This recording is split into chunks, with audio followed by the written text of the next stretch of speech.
Good evening. Thank you for joining us on this Wednesday night, going through the different teachings of God's Word. Just a couple preliminary things before we begin. Number one, next week we won't have a video.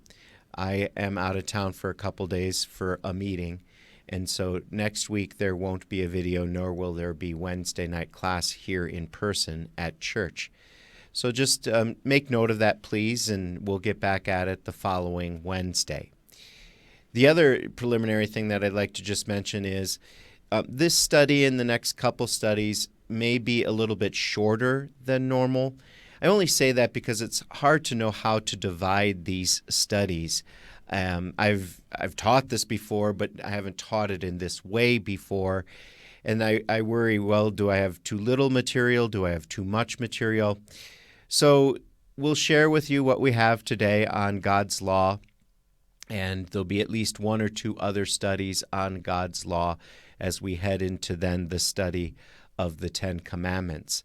But I just want you to know that if it's a little shorter, I apologize in a way, but it's hard because like when we do this in person, you get feedback, and that feedback and those questions and those answers from those that are in person adds to the length of the study. And so that's why sometimes the video study comes up a little bit shorter than maybe a Wednesday night study in person does at church. So I'm probably saying too much and talking too much, but I just wanted to let you know what's going on. And if this is a shorter study, you have a better idea why. All right, let's begin. God's law. You hear that, and what are you thinking? God's law. There are a lot of different thoughts that people have when they hear God's law. Some might immediately think of the Ten Commandments, and we're going to talk about those a little bit today and dive into each one in the near future. Other people, when they hear God's law, they think of do's and don'ts. We're also going to talk about that today, but hopefully it doesn't have necessarily the negative connotation that do's and don'ts can have in our minds. You hear God's law, and you might think of God's wrath. You might think of God's anger. You might think of fire and brimstone. You hear the expression God's law, and you might think making sure we do what's right, making sure that we follow the laws, follow the rules, if you will. There's just a lot of thoughts that each one of us has when we hear God's law. Well, as we go through this study and the next one or two after this on God's law, I hope you'll have a better idea of what God's law is and how important God's law is. And so today's first question that we want to look at is, what does it mean when we speak of God's law? Let's set that straight now. God's law. What is it? What does it mean when we speak of God's law? And it really starts with these two Bible passages, one from the book of Leviticus and one from the book of Matthew. Look at these Bible passages. The Lord said to Moses, "Speak to the entire assembly of Israel and say to them, 'Be holy, because I, the Lord your God, am holy.'" And then in the Matthew passage, Jesus said, "Be perfect, therefore, as your heavenly Father is perfect." There, in one very clear way, is God's law. You can say of those two passages, there's God's standard. His standard is, be holy. His standard is, be perfect. How would you articulate in your own words what that means? Be holy. Be perfect. Well, in one sense, it's unfathomable to even try to imagine what be holy is like and be perfect is like, because it's completely unattainable for us to do. So how do you talk about holiness, and how do you talk about being perfect when none of us are and none of us ever will be? So it's a difficult question in that sense. And yet, just as a side, and we're going to talk about this more, God is holy, God is perfect, and that's why he gives this command. That's why that's the standard that he has set because of who he is. And you can't imagine him and don't want to imagine God as anything less than holy or perfect, right? But, just for the sake of trying to grow and understand, how would you articulate what it means to be perfect or to be holy? Without sin, pure, everything right, nothing wrong,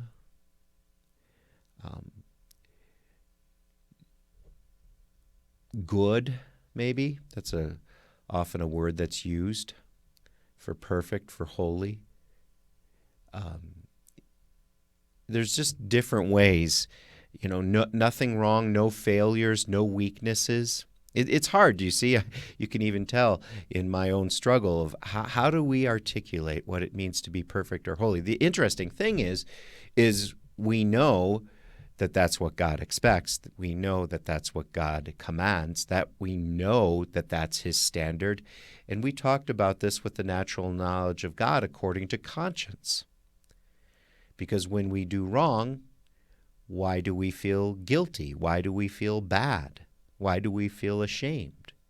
Because we have not lived up to the holy, perfect standard of God. Now, why does God expect us to live up to this standard? Why is this standard?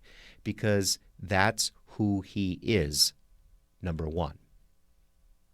God is holy.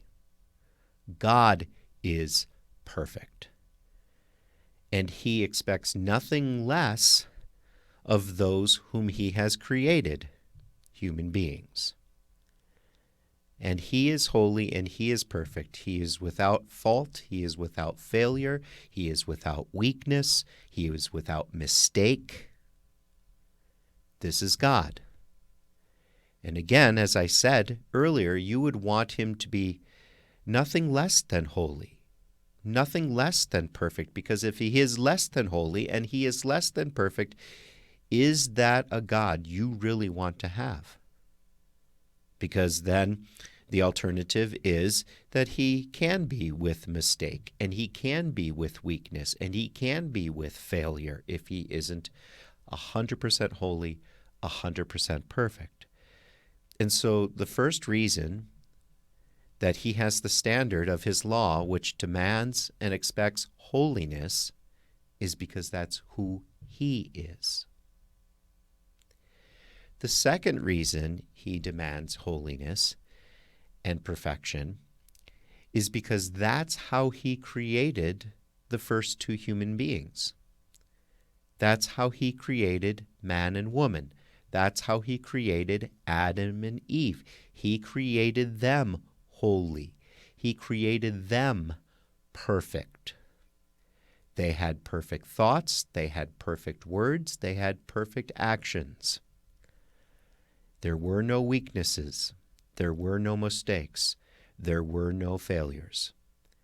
Eve had the perfect husband, literally, and Adam had the perfect wife, literally. And they treated each other perfectly. And the reason for this is because God created them in his image. Perhaps maybe you have heard the expression, the image of God. That's how he created Adam and Eve. He created them in his image, and that image has nothing to do with physical features, but that image has everything to do with all of the thoughts that Adam and Eve had in God's perfect world, all of the words they spoke in God's perfect world, and all of the actions, the deeds that they did in God's perfect world were pure, holy, perfect. And they were then, as a result, and this is the key because of the standard and why he can expect this of us, is because then they were a reflection of God. You can put it this way. Look at when Adam and Eve are created in the image of God with perfect thoughts, perfect words, and perfect actions. You could easily say, you want to see God? Look at what they're thinking. Do you want to see God? Look at what they're saying and how they're talking. Do you want to see God? Look at what they're doing. And there's the image of God. And they were doing it in his perfect world before they fell into sin. They were doing it perfectly. That's how the holy God created the first two human beings. And so let's just review this so we understand. The reason for the standard of God's law, which is to be holy, to be perfect, is because he is holy and perfect, and because he created the first two human beings to be holy and perfect. And so then as a result, they would be a reflection of who God is, because he is their creator, and this is how they created and how he created them. And that remains true today. Obviously, we're sinful human beings, and we never were perfect. We were born in sin. But the one thing you need to understand, and you know this again according to conscience, but it needs to be said this way, is that just because Adam and Eve fell into sin, that didn't change God's standard or his expectations. It can't, because of who he is. Do you understand? Because of his character of holiness, and perfection, it can't change. That standard can't change. He didn't lower his standard, because to lower his standard would be to lower who he is and to lower himself and lower his character. No, he's God. And so that standard remains today. Be holy. Be perfect. Now your mind is probably racing ahead, and you're thinking, well, I can't do that, and how can I do that? And this is impossible. Yes, and we're going to talk about this more, and I guess throughout this study of God's law, I always need to bring up God's gospel, which will be another part of our study, and that is that God forgives us, and God provides for us what he expects of us through Jesus. So we are imperfect. Jesus is perfect, and Jesus gives his perfection to us through faith in him. Sometimes we call that the righteousness of God. And I don't want to get on a huge tangent with this, but again, I realize as we're talking about be holy, be perfect, the law strikes us because we know we're not. And there can even be guilt and shame we're already feeling in this class because we're not perfect or holy. And I just want to just insert the gospel here for a moment and let you know that, we confess that, and God understands and God forgives. Now, he wants us to grow in that forgiveness, and he wants us to continue to live that holy life. But we live the holy life not to be holy, but we live the holy life because through Christ we are made holy. Okay? So much more to say on that at another time. But I just wanted you to realize that. Okay, so let's go to the next passage of what it means to speak of God's law. Look at this next passage here. It's a summary of God's law. Jesus replied, "Love the Lord your God with all your heart and with all your soul and with all your mind. This is the first and greatest commandment. And the second is like it. Love your neighbor as yourself. All the law and the prophets," which is a way of saying all of the Bible, hang on these commandments. Just look at that passage again. And what's the one word that sums up God's law? That word is love. Love the Lord your God. Love your neighbor. That's the summary of God's law, and that's what it means when we speak of God's law. We're speaking of loving God, keeping Him the absolute number one priority of our life, making sure that we praise and proclaim His saving name, and we keep that name holy, making sure that we remember how important our relationship with Him is, and how that relationship is based on that one word, love. Just listen to the familiar Bible passage.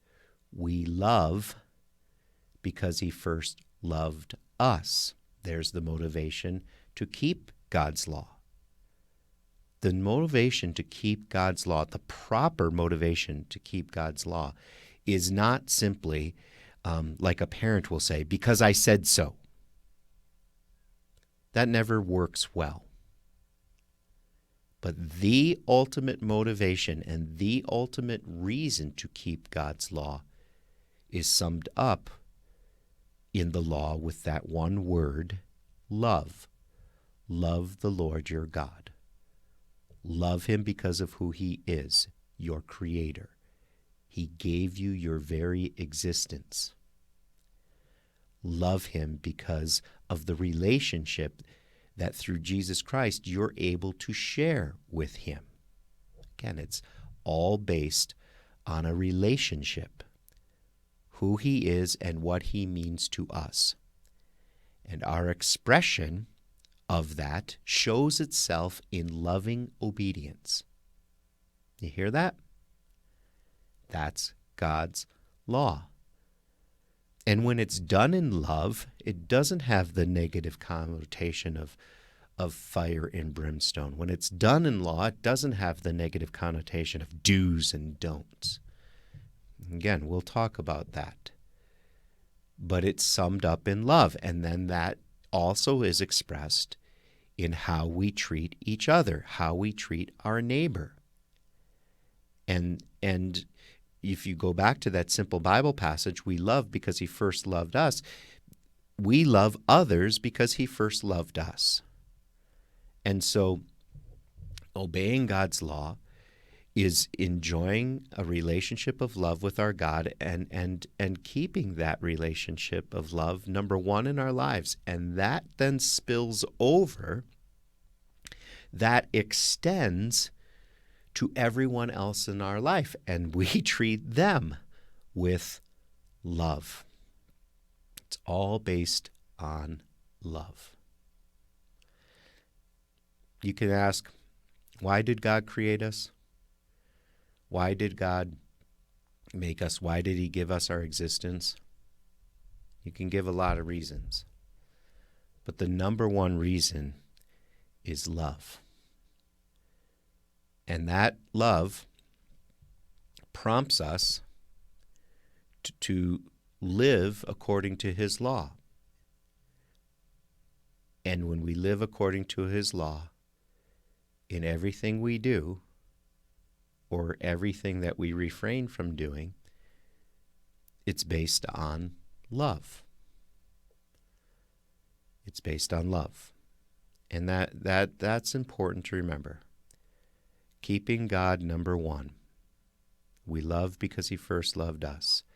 And then having that love extend and touch others in our life. So hopefully what's happening is now we're informing and instructing you better what it means when we speak of God's law. And hopefully what's happening, and this isn't all true of God's law, because God's law shows us our sin, and that's scary. And it's terrifying. And we're going to talk about that next week. But there is another part of God's law, though. Hopefully we understand how great God's law is and how wonderful God's law is. Hopefully you're starting to see that.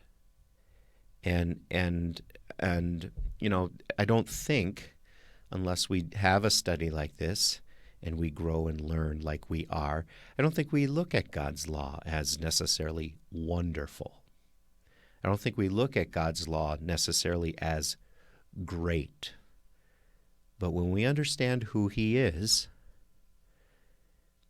and when we understand that what we do is a reflection of who He is, and when we understand that living God's law shows what our relationship to Him means to us, and that's based on love, it gives you perhaps a more informed, better instructed understanding of what God's law is. And so then let's go to what one of your answers was and talk about God's law in terms of the Ten Commandments. Look at this. God's law can be summed up in this way. God's law is the Ten Commandments. And God spoke all these words. You shall have no other gods. You shall not misuse the name of the Lord your God. Remember the Sabbath day by keeping it holy. Honor your father and your mother. You shall not murder. You shall not commit adultery. You shall not steal. You shall not give false testimony against your neighbor. You shall not covet your neighbor's house, and you shall not covet your neighbor's wife. And it goes on with a list of other things not to covet. So what do we mean when we speak of God's law?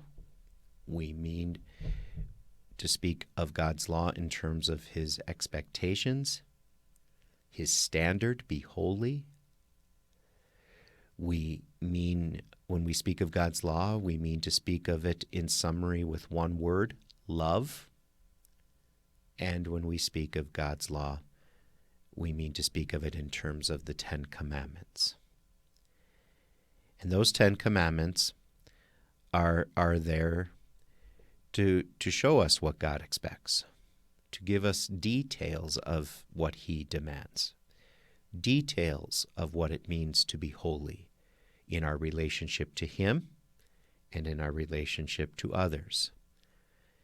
And the thing that I want you to understand, we're going to talk about this more in another study, is the Ten Commandments in this respect acts as a guide. What are His expectations? What does He want me to do? What does He not want me to do? And yes, in that respect, the Ten Commandments are the do's and don'ts of what it means to live a godly life, what it means to live a life that lives up to God's standard. And so in that respect, there are do's and don'ts. But I want you to understand a few things more about God's law rather than just connotating God's law with do's and don'ts. All of those do's and don'ts are meant to protect us. So one main point I really make when we talk about the Ten Commandments, every one of those Ten Commandments is meant to protect something. And that's always good when you understand what each commandment is protecting. So let's go through them. You shall have no other gods. What does that protect? It protects our relationship with the only true God. It makes sure that we keep Him the priority of our life above all things. You shall not misuse the name of the Lord your God or take the name of the Lord your God in vain. What does that protect? It protects His name. that we revere that name, we hold that name near and dear, that we confess that name. Why? Because it's the only name that saves. There is no other name under heaven given to men, given to people by which we must be saved. Acts 4:12. It protects God's name. Remember the Sabbath day by keeping it holy. That protects our soul and protects our spiritual welfare. It makes sure that we're growing in our faith, that we are learning, that we are worshiping, that we are feeding our soul, renewing, refreshing our soul, our faith. And that's an important one. It protects our faith. It protects our spiritual welfare. It protects our soul. Honor your father and your mother. It protects family. Make sure that there's obedience and honor and respect in that family.